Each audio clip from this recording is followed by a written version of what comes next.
What's up? There it is. It is time. Man, Fred, you ready for this? I'm always ready for this. You know what's up. Check it out. This is Lou Ramirez, the car guy. This is 5Liner's subprime hero. And we are here with the bing bong. The up bus is pulling up inside of this cafe. It is rolling into the station. Making a folks. stop here at the Car Guy Cafe. Ready to go. Come on.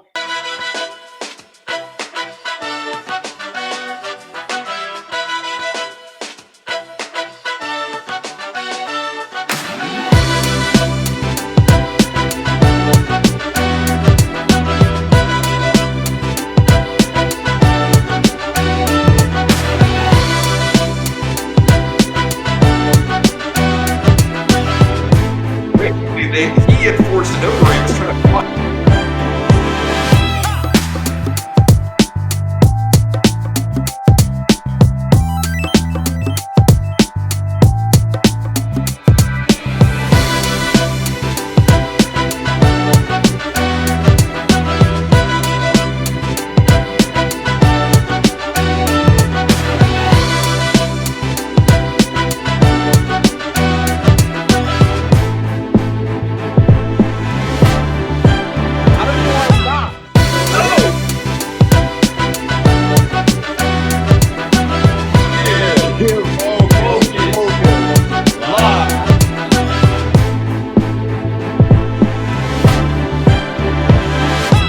Hey, car guys, car gals, welcome to the Car Guy Cafe. Yes. We are excited to get things going. You ready to brew? I'm always ready to brew, especially Deric these solutions. Bumper, a solutionary of solutionaries is here to do what it is that we are so excited to do today, and that's join us on this incredible bus ride into the lane of the fast trackers. Let's go. That's the left lane. You know what I'm talking about. Everybody knows what the left lane is. The way. Get out of my If way. you I'm are a fast tracker. I got to go. Faster than me, hit that turn signal and move over. Because the up bus is on its way. You know okay? You know why? You know what it is that's fueling the up bus today? I know what it is. It's Car Guy Coffee. And car guys and car gals, this Car Guy Coffee has been brought to you and brewed up for you tonight by Think Ad Group. And we are so excited Yes, to be brewing solutions with people that are visionaries and want to help you inside of your business today. And they are making sure that we are getting connected with a fast tracker like Deric Bumper. Yes. Folks, do you hear this bus coming? I feel this bus coming. And guess what? Hey, car guys, car gals, at the moment that we're still filming this, we are still inside of the season and what would be considered the week of Father's Day. It is Father's Day, folks. Happy Father's Day. Happy Father's Day to everybody. To everybody out there. And I am so excited that we are having somebody here that when he tries to address the professional public about who it is that he is, the very first title that he puts on his badge is that he is a father. Before he's a sales trainer, before he is an up bus podcast host and driver, right? Or a digital marketer. He is a father. And that is something that's inspirational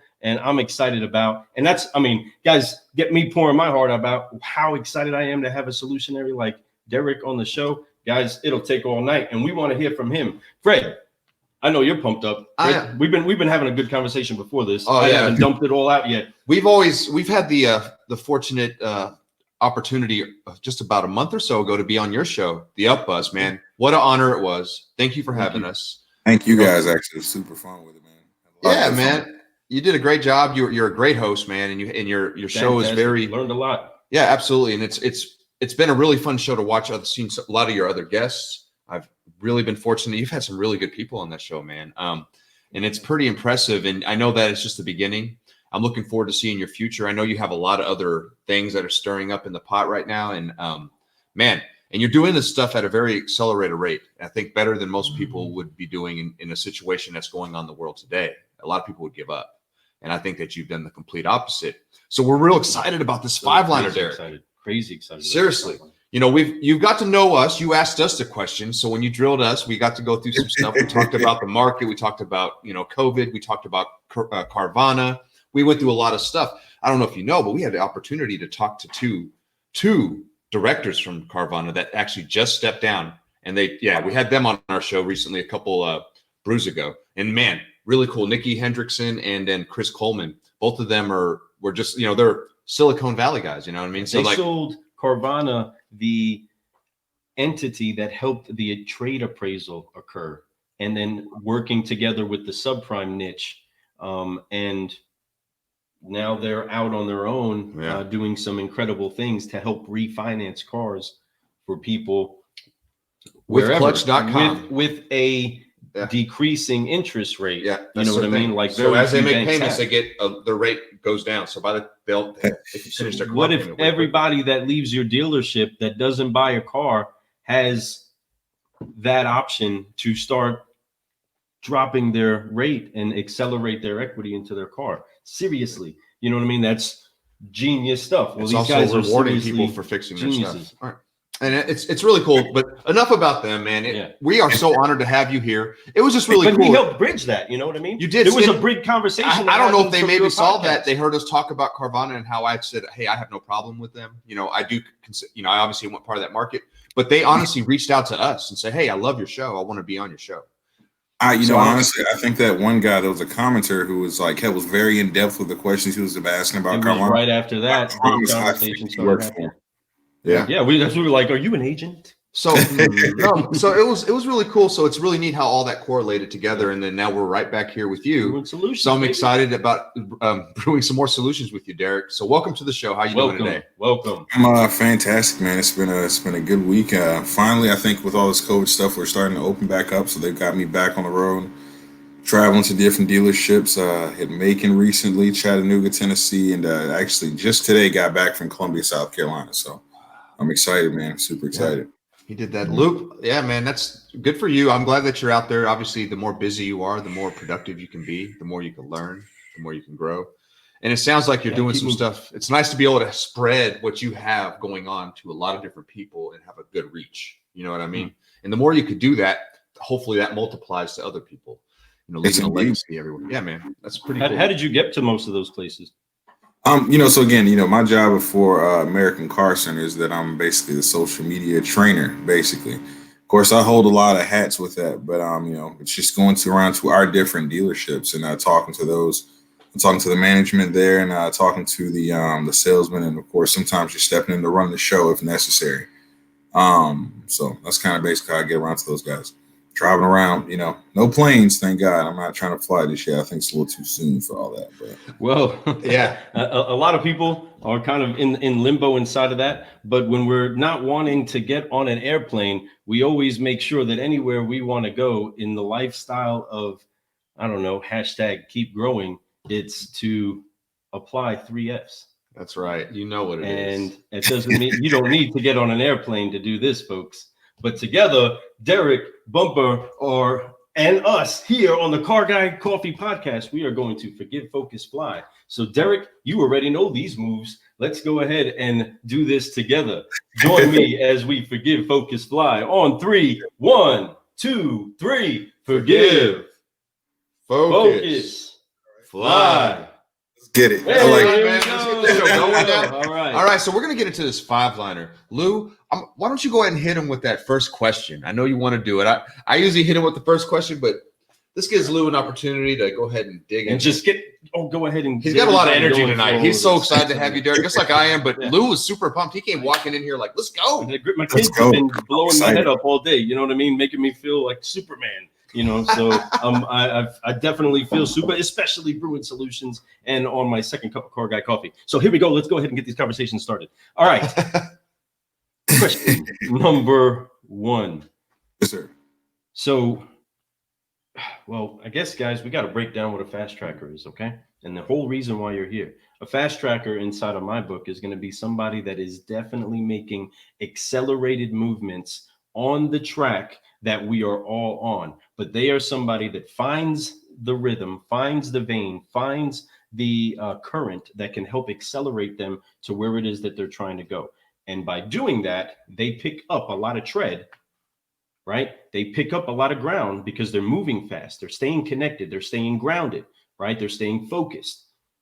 So a fast tracker like Deric has many, many, many successes that come along the way really, really quick. Some people aspire to a quarter of the things that I've seen and heard about him doing inside of his career so far, right? Yeah, So and I'm saying that so that all you other solutionaries that are out there understand, you know, there is so many people that are around you that are able to find their greatness if they just believe in themselves first, have had some great successes to build up their confidence, and they apply a discipline to their work habits that always is a breeding ground for great success to happen if there is a good source of confidence and belief from another being poured into them. So having somebody that can teach them right, so having somebody that can show them the way right.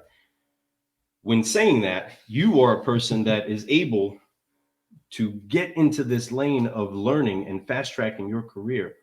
What is it that has been the key thing that you have had your focus on while making this run on the up bus that is Deric Bumper? Because there is no up bus podcast without Deric Bumper, right? That's not there without you. Okay.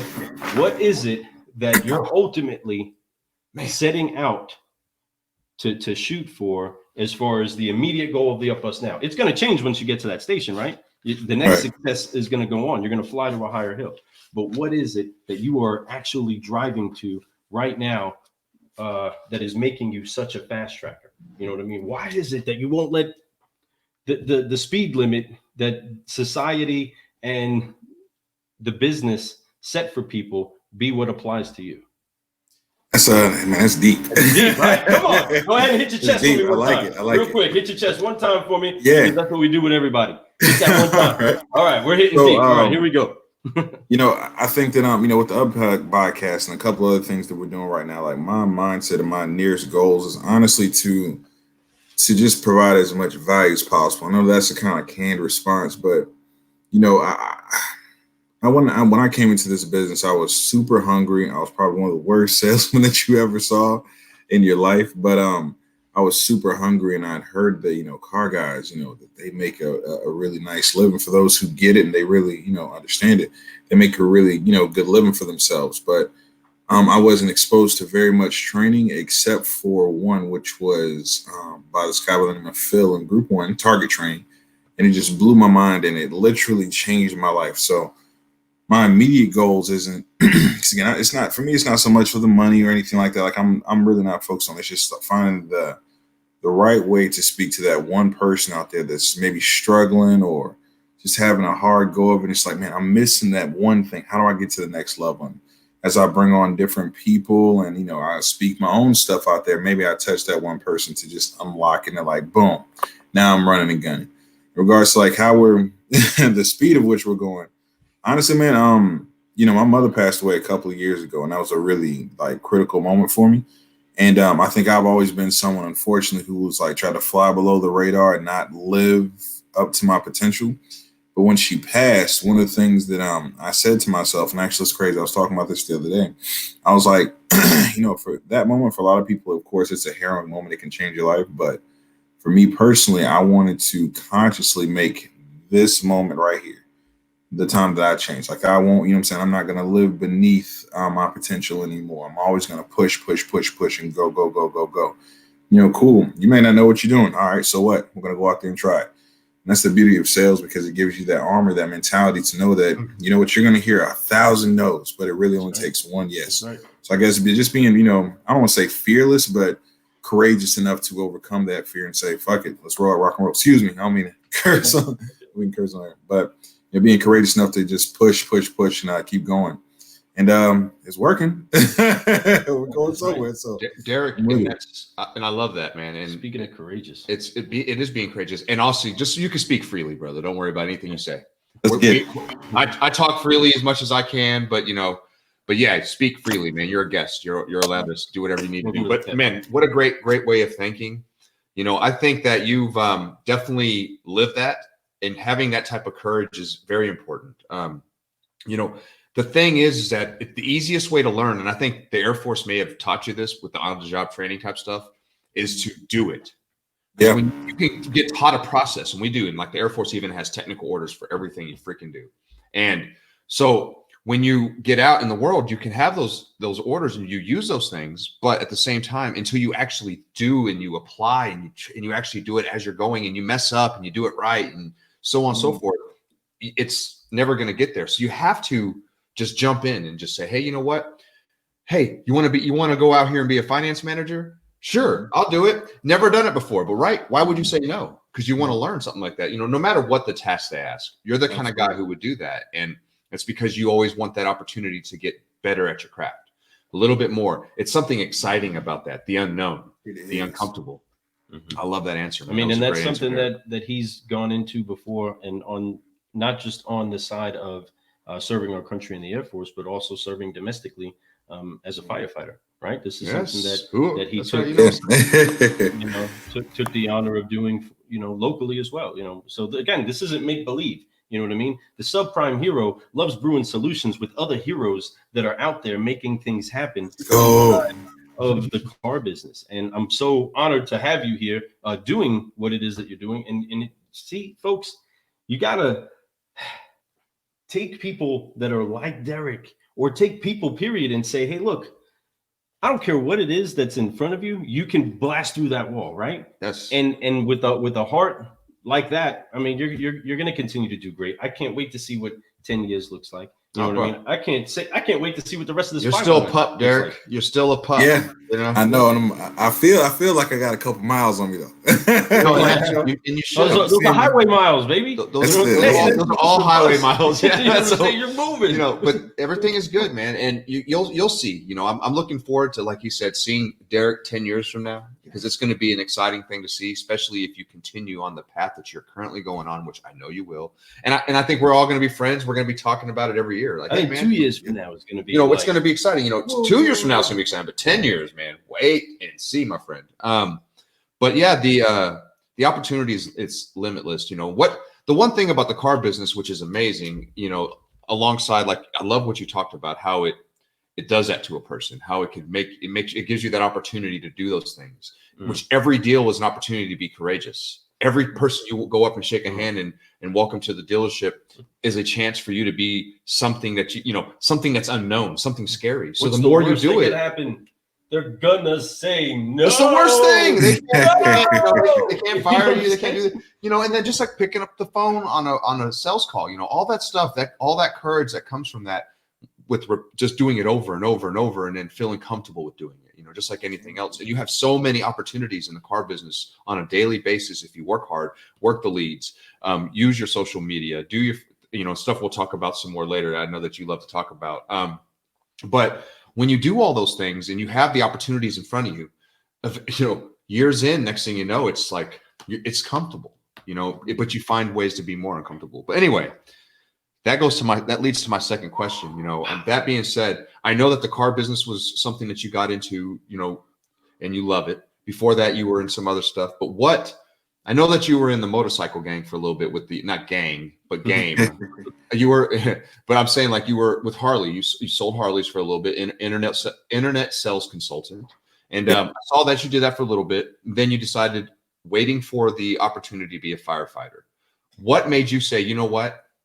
I'm gonna go ahead and get back into the sales game, but I want to do it in the automobile business instead of the motorcycle. Great question. It was there was an experience out in I'll say, like, right before we were considering moving to Biloxi, Mississippi. My wife, now she's my wife, and we had a couple of close calls, with some fires, and she was like, "Yo, I want you to really look at this. Like, if you were, something happened to you, how much are you gonna get paid from that?" And you know what I'm saying? Even though, like, that's a real conversation. So I was like, man, I love it. But the reality is that, I'm saying, I got kids, right? So coming down here, because I could have went straight into, the Biloxi, fire departments over there. I'd already talked to some of the upper leadership, and they were happy to have me, all my stuff translated. But I think it was actually my homeboy Romeo Shepard. He talked to me. He's like, bro, you kill it everywhere you go to sell stuff. You do so well. I don't know how you do it. From selling cell phones to, even when you're selling the motorcycles, you did really well. Why don't you try cars a shot? I heard they make good money. And that's literally like what I went in there to do. Just walked in, hey guys, heard y'all make some decent money. Give me a shot. And the kind of the rest is history on that. They gave me a shot and I learned a lot. Again, guys, I was terrible. Who was the it? one Pat Peck Kia actually in D'Iberville, Mississippi. Yeah. So Group 1 Automotive. But the one thing that kind of helped me to grow, even though I was bad for a while, but I stuck with it because I'm big on that, that stick to itiveness, and I'm hard headed too. I was like, I refuse to be the worst one in this building for long. But being at that dealership though, and just kind of going through that, I learned to become a student of sales. I was blessed to have a couple of, trainers that came through, and we even had I think it was the Red Rooster Company, like event sales, and watching these, guys who've been in it for years and just watching them work. Like I remember it was one customer, we spent literally 3 hours closing, and I'm just sitting over here and all like, how are you still talking? What are you doing? You know what I'm saying? Like, but seeing those, basically Avengers is how I look at these superheroes just going out there and crushing it, right? I was like, you know what? I can do that. I don't know what I'm missing. I don't know how I'm gonna do that, but I can do that. And I made a commitment to it, Yeah, man, that's great. The car business is such a confidence builder for people. Or it could break you down. I've seen people come into the doors, try to become a salesperson, put the work in, and turn into just go in from wearing like can't even buy a suit and can't even have a real tie. They're borrowing their dad's tie and all that stuff to come in for an interview, to the point where they're just rocking like Gucci and they got everything they want, rolling whatever car they want. Oh man, and they're walking around like everything, and it's a beautiful thing to see happen, because that's the kind of confidence it puts in you. It lets you know that, hey, there's more to this world, and all I have to do is put the work in. All I have to do is, it's not even the hours. I mean, it's hours, it's time, but it's doing the job. It's just do your job. And when you do your job and you take every opportunity and you take it to the fullest, it's unbelievable. And building that mentality, man. Why I'm such an evangelist for the car business. Well, sales in general, but more importantly, the car business, because the mentality I got from doing this, man, is just like and I'm nowhere near, I believe, where I should be, but I think I'm doing pretty well, and everything has come from just the mentality that I learned from these car guys, the folks who are more experienced than me. I had never seen a black card in my life, and my GM at my second dealership whipped one out. I'm like, that metal thing, that's it, huh? Just unlimited. You can buy whatever. He's like, yeah, I can buy whatever I want. I just had to pay it back. I was like, wow, that's what's up. But opening and expanding my horizons to different things and different ways of looking at life and what's out there. Yeah, right. And it made it. That's how it was for me. I stepped in. It was I saw an advertisement, $60,000 a year. Maybe it was 80. I don't know, but I think 60 in my head, and that was enough for me back then. I just got out of the Air Force, right? So I was like, 60K, health benefits, 401k. I was like, yep, let's go. Going here. But I get there, and I was so fortunate to have a manager that was like, 60 is minimum in this mug. If you really want, if you're going to be a top guy, and if you're that type of person who's using the top of whatever you do, then you can make six figures, no problem. And I'm like, really? Are you serious? And sure enough, he wasn't lying. And he made us feel like we could be anything. We could be like millionaires in this business, the way that feels. And that's how it made us. And we were out there like swagging it out with all us on the floor, just feeling great, looking good every day. We're, head to toe, polished shoes. We're out there just crushing a lot, just getting our thing down. And then we had a chance to go on the road for, almost a decade. So I was out there traveling, doing all those staffed events. I did that for a long time. Don ready ended up. It was fun, all over the we got to have people inside a dealership sit there and watch us, and afterwards just sit there and say, "Wow, wow!" Exactly like how you're talking about. They're like, "Look at you!" Help them make so much money so fast. How'd you get them from that to this? And just sit there like this, and then walk away. And depending on where you are, what parts of the country, like, man, boy, you are slick as snot. You are good, man. You're good. You know what I'm saying? Yeah. Or different other parts of the country, like, holy cow, man. So, and that's a lot of talking. Wow, that's how you get skills in this game, man. But it just comes with being brave enough to say things, but are brutally honest things. It's not bull crap you feed them. It's real, brutally honest, truthfully honest. Just, hey, man, this is how it is, guys, and I just want to help you. And you have to be professional and really exude I really care what you're buying here. I really care about your credit. I really care about the vehicle that you purchase that you take home with your family. I care about your budget. I care about all this stuff. But this is the best way to buy it, and I'm just trying to show you the best way to buy it. Yeah. Anyway, our technique was also on urgency. There was something about that was a built-in urgency of us being there at that time. We're only going to be there, so there is no tomorrow. You know what I'm saying? Like I keep hearing Apollo next week in we're the gone. background. We ain't gonna get you know what I mean? deal. There is no tomorrow. You know, and trying to make sure that we dump everything that we have in our arsenal right there to help a deal come together. And when dealerships would get better and grow, leave it all on the table. So people would be so excited and motivated, and be excited when we come back to say how they used what they learned throughout the rest of the month, which was always exciting, you know. But good times though, good times. So speaking of that and influences and all of those things, since there is a completion when there's an influence, a succession, a successor. We talk about the people that spoke to our lives and helped see something great inside of us. For you, Deric, who was it in the car business specifically